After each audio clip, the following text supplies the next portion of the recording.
Nasamsam ng mga otoridad ang 63 master cases ng hinihinalang smuggled cigarettes na nagkakahalaga ng humigit kumulang 2.52 million pesos sa isang checkpoint operation sa Barangay Umunay, Damulog, Bukidnon nitong January 22, 2026.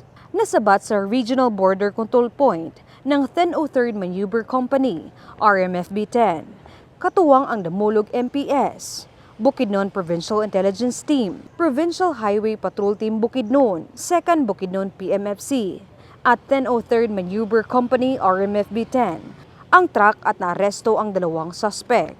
Nahuli sa operasyon ang mga suspect na sina alias Al, 54 na taong gulang, may asawa at driver ng sasakyan, residente ng Jose del Man, Zamboanga del Norte, at si alias Renz, 21 anyos. Binata at truck helper, residente ng Siraway, Zamboanga del Norte. Ayon sa ulat, pinara ng mga pulis ang isang green and gray Isuzu Elf van na bumabiyahe mula Takurong Sultan Kudarat patungong Barangay Bulwa, Cagayan de Oro City. Walang makapagpakita ng valid na driver's license ang driver, kaya nag-request ang otoridad na buksan ang cargo compartment ng truck at tumambad sa kanila ang ilang master cases ng Canon White cigarettes na nakasalansan sa loob ng sasakyan at walang kaukulang government health warning stickers, dahilan upang arestuhin ang mga suspect.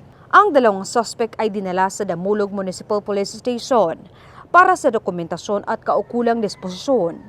Samantala, ang mga nasamsam na sigarilyo at ang sasakyan ay ipapasa sa Bureau of Customs sa Taguluan, Misamis Oriental para sa wastong pagproseso. Pinuri ni Police Brigadier General Christopher N. Abrahano ang mabilis at magkakaugnay na aksyon ng mga unit at iginiit na mahalaga ang pinaigting na border checkpoints upang mapigilan ang kontrabando at mapanatili ang kaayusan at seguridad. Mula dito sa inyong higalang pulis, Regional Office 10 Public Information Office. Ako ang inyong PNN correspondent, Patrolwoman Jane Rose Bohol, alagad ng batas, tagataguyod ng Balitang Pulis.